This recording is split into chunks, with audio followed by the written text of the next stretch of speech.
पिप्पली रसायन।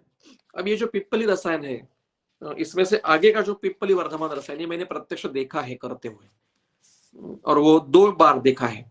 तो वे पहले ये रसायन देखते हैं, ये भी आज हम कर सकते हैं, बहुत आसान है। पहला पिप्पली रसायन, पंच अष्टौ सप्तदश वा पिप्पली ही मधुसर्पिषा रसायन गुणान्वेषी समामेकाम प्रयोजयत।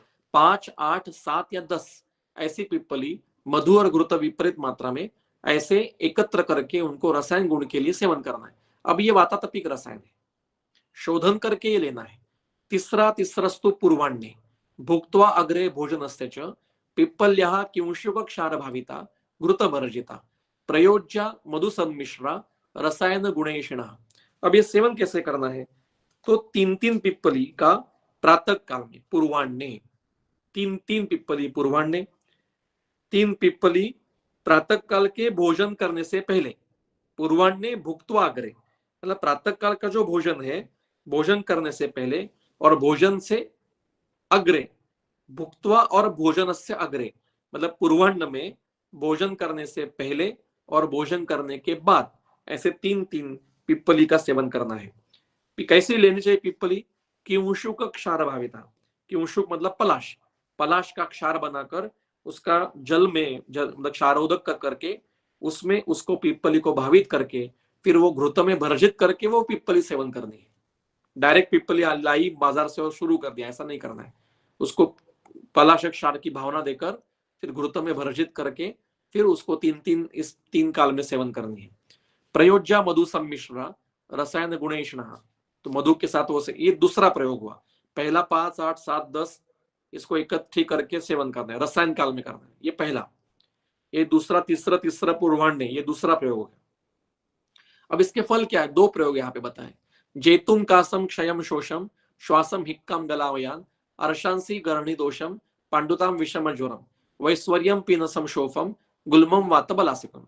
तो ये कासादी जो व्याधि है, सबके अर्थ आपको पता है। तो ये सारे, तो यहाँ पे विशेष है गलामय, जो गल के गला मतलब कंठ प्रदेश जो है, यहाँ पे होने वाले जो विकार है उनको भी ये नष्ट करती है।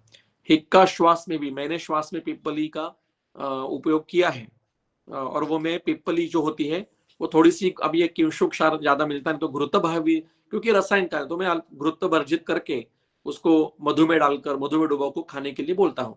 या फिर पिप्पली चूर्ण, पंचकोल बहुत अच्छा काम करता है।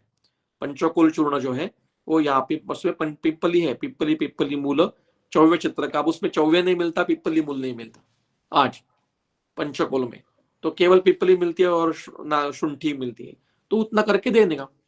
अर्श सारे, अब यहाँ पे कौन से अर्श? श्रावी अर्श में नहीं देने का है पिप्पली, शुष्क अर्श में देने का है। ग्रहणी दोषम, पांडुता, पांडुता मतलब शरीर, ये पांडु रोग नहीं है, शरीर में पांडुता बढ़ गई है, नख पांडु, नेत्र पांडु, मुख पांडु ऐसा हुआ है, क्योंकि पांडु व्याधि जब होता है तो वो पांडु रोग शब्द का उपयोग करते हैं। विषम ज्वर, वैश्वर्य, आवाज बदलना शुरू हो गया है।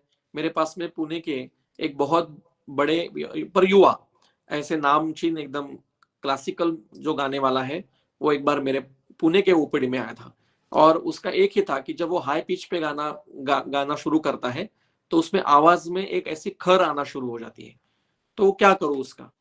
तो फिर हमने उसको जो कल्प बताया था उसमें पिप्पली और शुंठी का उपयोग मैंने किया था, और 2-3 और द्रव्य थे, तो उससे उसका बहुत अच्छे से, और एक वमन भी, सद्यो वमन भी उसको करवाया, सद्यो वमन करवाया।